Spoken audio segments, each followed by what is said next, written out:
we've started it already. Yeah. Okay, what was your question again? I was asking of the introduction, but since it's already started. Okay. Yeah. So, what's up, y'all? This is your boy Roman. I'm here with my friend Mercy. Okay. Yes, that's how I'm introducing you. Okay. Yeah. Go ahead, tell them your full name. Oh, okay. My name is Mercy Ejejimfwa. So, it's been literally almost 4 years since I seen you. We first met at West Osmore. Yeah, at the herb shop. Shout out to Samuel. I told you how I feel about Samuel right now. Yes. I'm upset at him because he left me. But it's because of work. He didn't just leave without any reason. I know.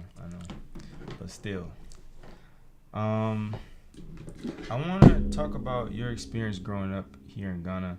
I think that it can be easy for me, especially, to misunderstand like how it actually is growing up in Ghana. 'Cause see, like when I come here, I experience like a lot of great things, but for you, reality has been different. So I just want you to share, like with me, what it's like growing up in here in Ghana.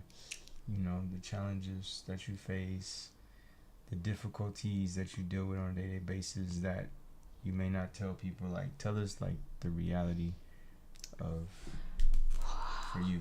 And I know, like, I want to give people context that like you've grown up since we last seen each other, right? When I say grown up, I just mean like a lot has happened. You moved out of your family's house, right? Yeah. Yeah. When I met you, you were staying with your mom. Now you moved out. You got your own place. Like, you're growing up. Life is happening. So, give us some insight on what that's like. But start. Where should I say start? Start like your earliest memories of childhood. Okay. Personally, I didn't really have a great childhood. Like, growing up, it wasn't like something great. It was just, even though I was a kid by then, I experienced a lot of ups and downs because I wasn't with any of my parents. I literally had to stay with people, move from one place to the other. My life wasn't really stable. So, were you adopted? No, I wasn't adopted, but I didn't have my father in my life. I never had my father in my life. I've never had my father in my life. But I had my mom in the picture, but she wasn't with us. Like your sister? Yeah. I was living with my cousin. Then later I moved in with a family friend.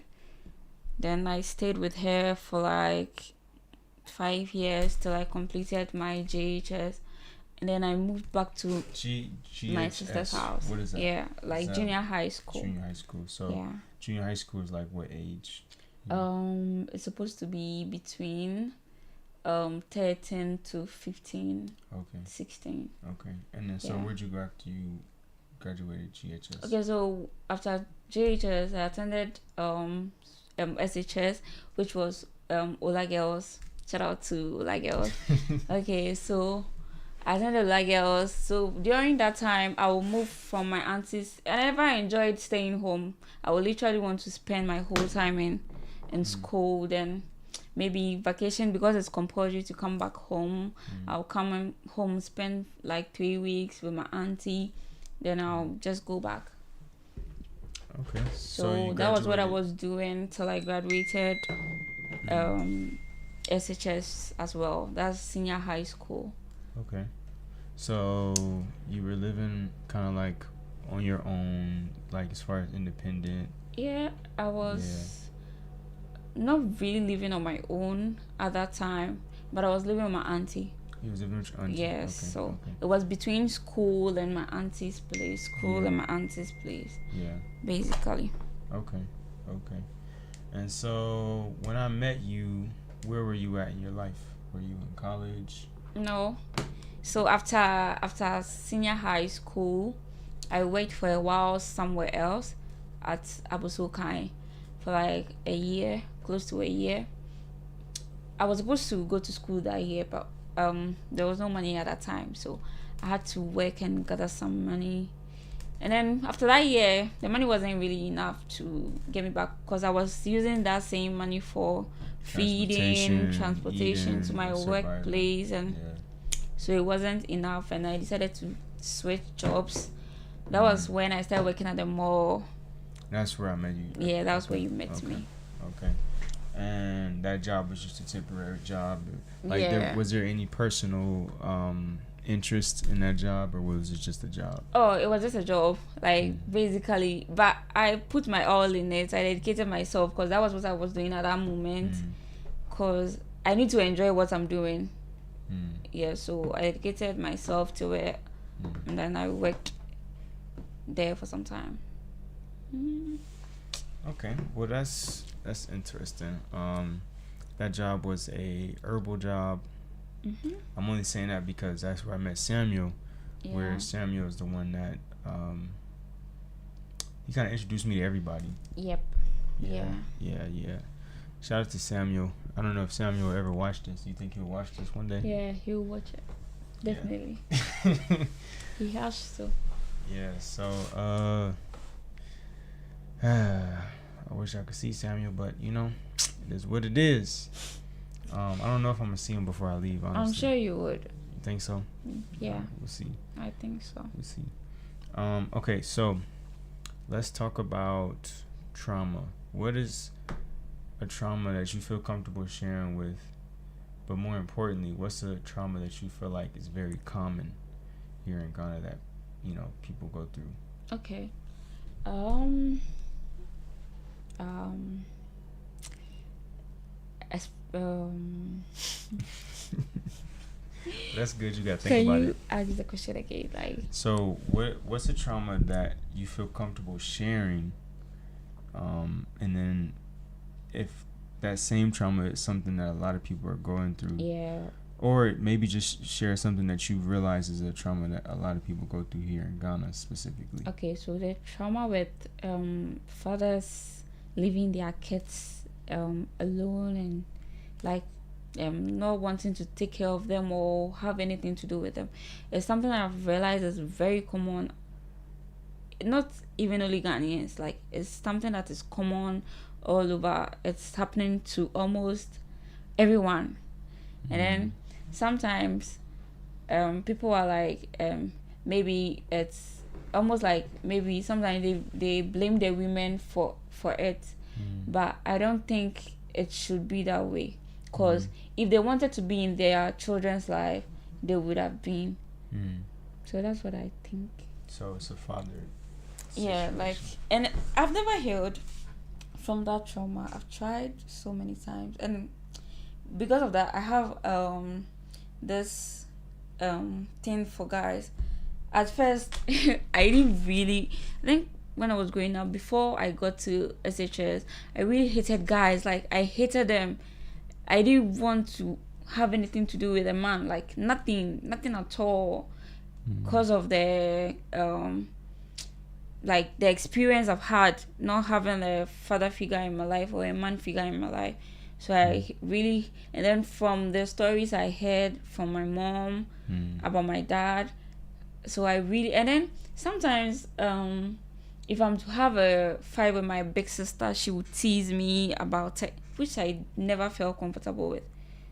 Like, why should you tease me? It's not my fault I don't have like a father. I wish I had, but it didn't happen that way. So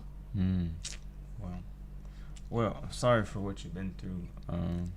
I know I definitely can relate to the trauma father. I would say that's probably the biggest trauma that I feel like I've had to deal with, because it doesn't just go away. It's not like a public thing, so you could just walk away from it. It's something that you have to live with for the rest of your life.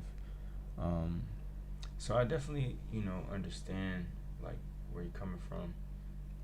Just to share a little, my dad spent a lot of time in jail and in the streets doing drugs, so I knew he existed, but like he wasn't always present. So that definitely put me through a lot, and one of the things that I'm not gonna say that I've totally healed because I don't even know what that feels like. You don't But heal. I definitely have like made this commitment to be a better father figure, for my children, even though I don't have children. So that's how I push through it. I just like I'm gonna just be better for my kids, and they'll never know what that's like. So yeah, that's how I deal with it. But I'm sorry that you had to experience that. I'm sure it does get better eventually. You just definitely have to pray about it because you don't have all the answers all the time. Yeah. Yeah. Okay. Well, thank you for sharing that. I know that could be emotional. Let's talk about. When you met me, I'm curious to know what were the stereotypes that you like hear about someone like me, like a black American.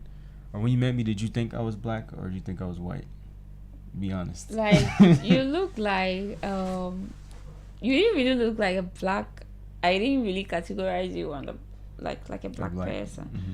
But I think I met your uncle, and He's is black. Yeah. So I realized you are black. Yeah. That's it. Okay. But like, did you think I was a white man? You don't really look white. You look like biracial, something like that. Okay. Because I was getting that a lot when I first got here. I was getting offended. I'm not going to even lie. Really? Yeah. Why? People was calling me white man because, like, why are you calling me a white man? Like, that's... And then your hair, too. So that's why. And then I just had to accept the reality that, okay, I do have white counterparts. But in the States, I never acknowledged them because white people are always, like, treating me like a slave. Like, it's like, even though slavery is over, they still have this mentality that, like, they're better than you and you're so poor and you're so little. Like, it's... that energy is still going on. It's not with everybody, but most of them, and if they don't immediately say it, you feel it. Like you can, like the way they relate and talk. Yeah, how they treat you is like you can feel how they're thinking. Okay. So that's why I was getting offended.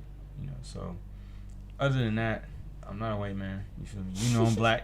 Yeah, I know you're black. I mean, yeah, I'm black. And Charles, if you're watching this, I'm not a white man, bro. Why Charles doesn't say yeah. Oh no. He always be like, "Oh, you white, bro?" I'm like, "Bro, I'm not white. I'm just." But it's because though black Americans, they have different skin tone, and then the hair too is a little bit different from yours. Yeah. That's why. Yeah, I mean. So that's what makes the difference. We call it that. But at the end of the day, I'm really curious to know though if there was any stereotypes that you had that you feel like changed. Here we treat everyone almost like the same. We don't treat people according to how they look or their skin tone. It's not really common here like that. And then one thing is when we get to know you're a foreigner, it's more welcoming than even those here, like original. The locals here. Yeah. So there wasn't anything like stereotype. I didn't think I didn't think anything of that sort. That's good to know. So I definitely would agree everything you're saying. I was getting very nice, welcoming energy. That's what made me stay. Samuel invited me over to his house probably like so many times. I remember. I don't know what day it was. Maybe like the 4th day I was here, 5th day. Yeah, and I spent the night. We had dinner. Then we woke up. We went to work. I didn't even go to you guys' job, but I was there like every day. Yeah. Because it was just like that was the place to be. Like, man, I found a really good friend. Like, I want to, hang out with this guy all the time. So that's what I did. I just hung out with Samuel all the time, and that's how things that's how my perspective of Ghana became real. Like, man, Ghana is really it's a great place to be. I mean, yeah. So this is nice people. And this is you saying Ghana is a great place to be. Mm-hmm. Do you have any type of idea that America is better? Mm-hmm. Wow. Yeah. So tell me about that. In terms of making money, America is so better. Here, the um well, how do I put it? The average salary a person takes is like um if how do I put it? I I can do the mean, conversions for you. You just tell me the like numbers. you can work, you can be working like let's you can be working for an example is when I was working at the mall. By then I haven't graduated from university yet, Mm-hmm. and then I was working there. I was taking 500 cities at that time. A month? Yeah, a month, a And whole that month. was 3-4 years ago, right? Yeah, 3 4 years ago. Mm. So if you should compare, and then with the hours, I was working like 12 hours, cause 8 to 8, 8 in the morning to 8 in the evening. So if you should compare with America, Yeah, there's a there's very no big comparison. difference. Yeah. Yeah. Yeah.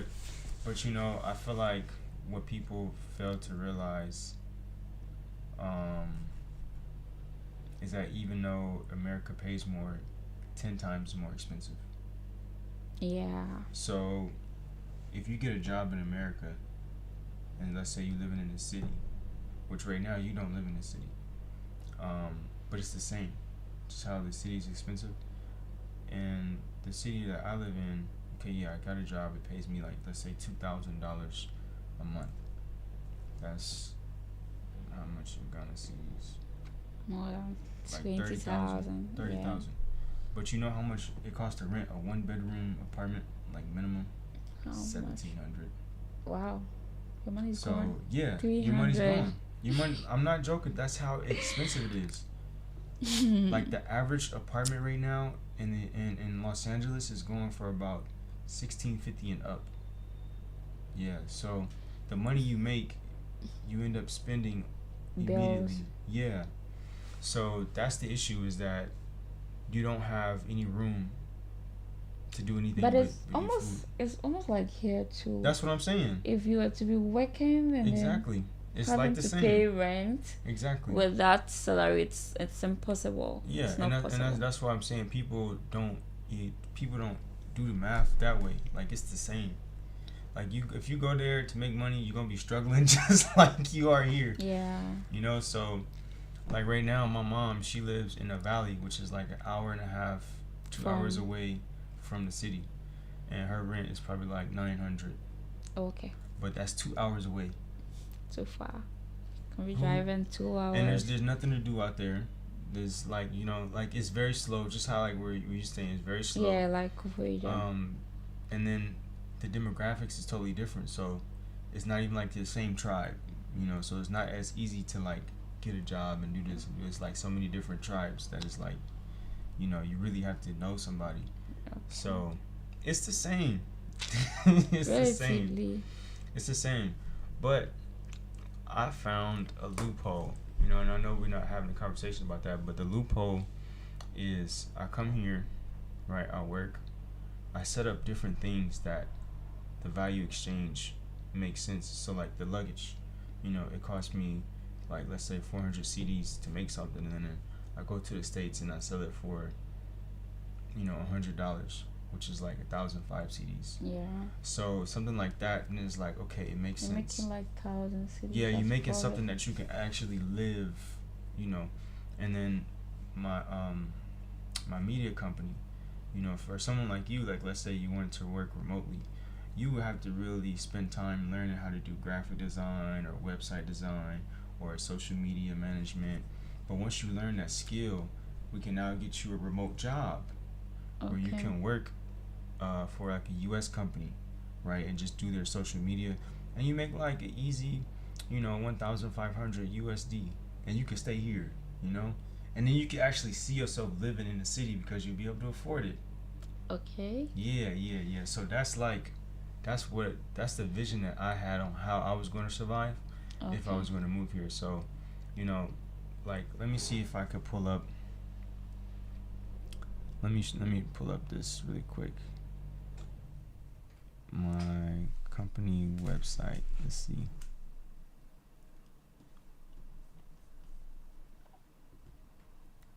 Let me put my company website just so I could show you an example. Yeah.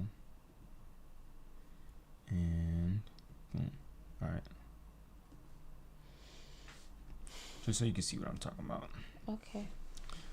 So let me see. This is my profile.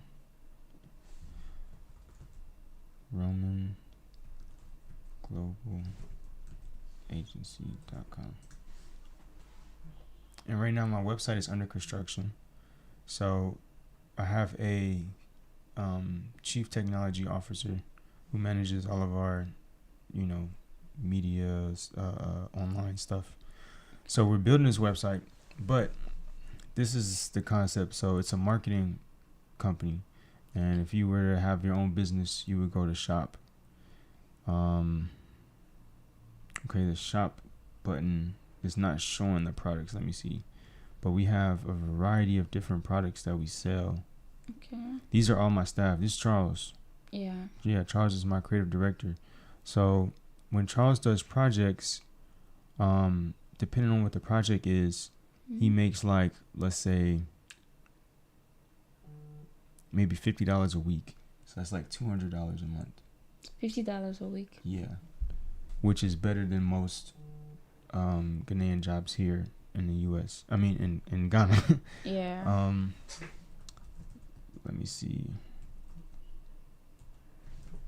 So that's the website we're building now. This is our website that we're kind of transitioning from.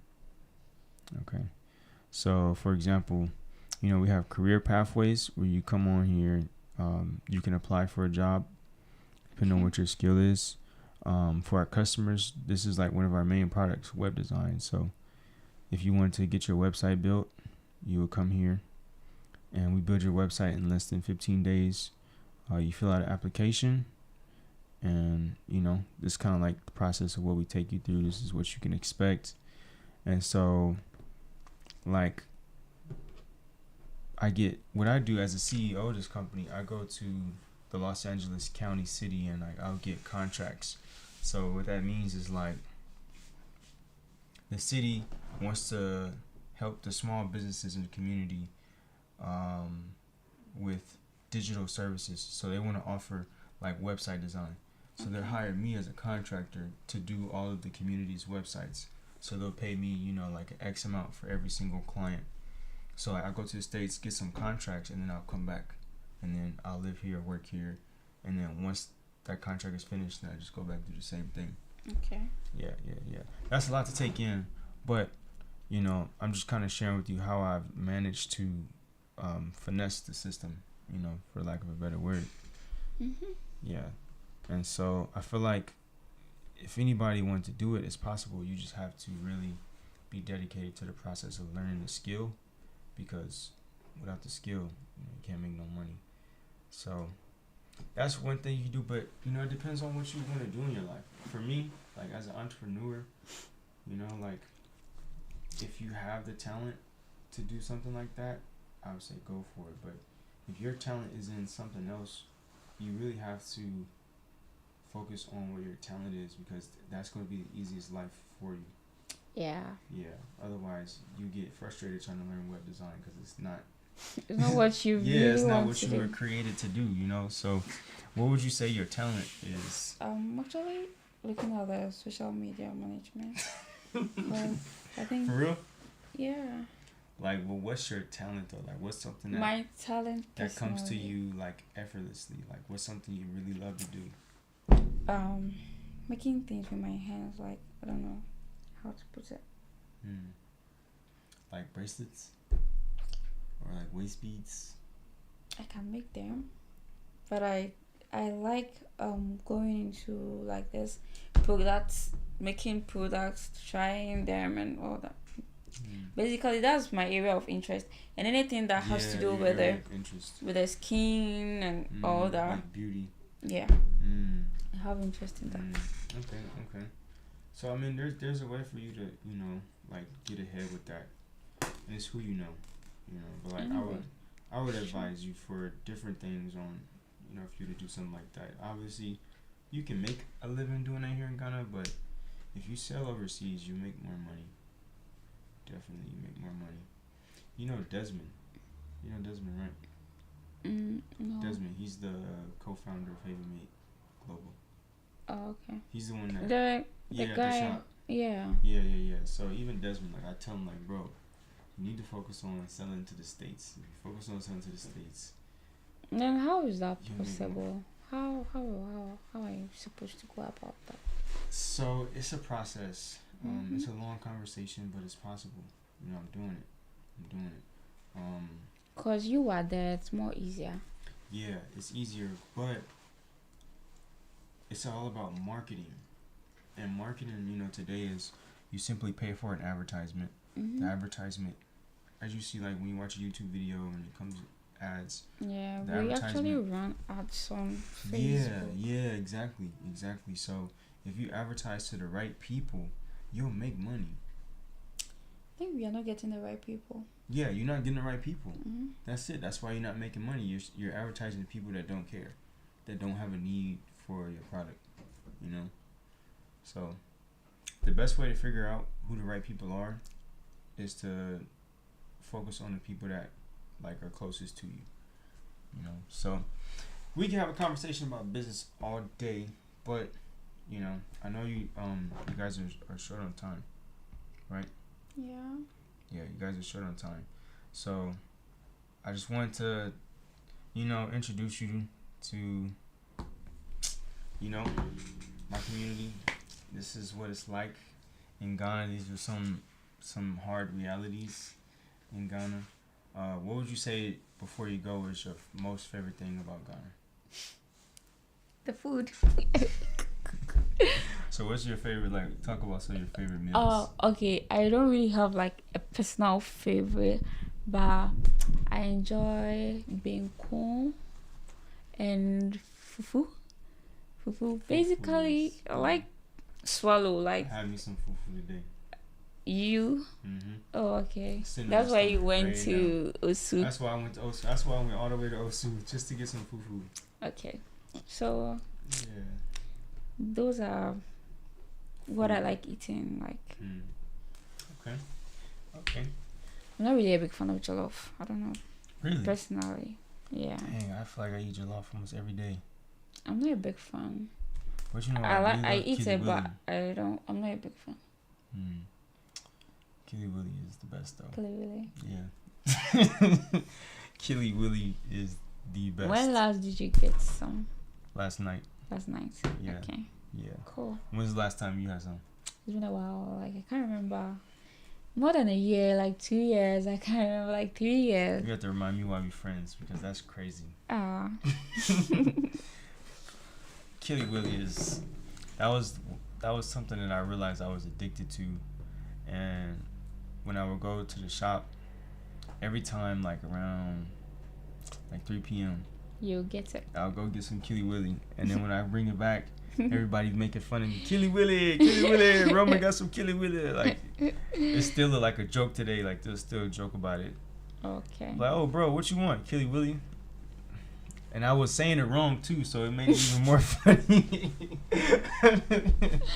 Because you don't know the right pronunciation. Yeah, I don't know how to, but you know, another one of my favorite dishes is gobe. Beans. Yes, gobe. Gobe and plantain. You like that too? Yeah, I eat it sometimes. I'll get sick on eating that because I eat it every day. Every day. Just every day. Yeah, it's so good. Yeah. It's so good. Food is the best. It's the best. All right, well, I don't want to get too late. I don't know. You don't have a YouTube on. You don't do YouTube. You don't really be on social media. No, but not a big fan. Yeah. Well, this is where you see your film. Maybe if you come again, I should start. Well, yeah, we'll see. Let's see. If we get any comments, if people want to know where to follow you or something like that, then I'll be like, yo, all right, start a YouTube channel. Okay. Yeah, and then you could just vlog about your life. Yeah. I have an interesting life too, anyway. Yeah, I'm sure you do. I do. got a lot of things going on. So, thank you guys for joining. And this is... Follow and like. And, yeah. Follow, like and comment, subscribe. share. Yeah. This is Mercy. Mercy, where are you from? Like my region. Yeah, what's your region? Okay, so I was born at Teshi, but I'm from Ashanti region, Ejisu Japan. That's where I come Ashanti from. region. Okay. Yeah. So you're Ashanti. Yeah. Okay. All right. So Ashanti is like a really big tribe here in Ghana. Mhm. Yeah. All right. Well, this is Mercy from the Ashanti. Mercy from the Ashanti region. Thank you guys. We'll see you in the next video. Okay. Bye.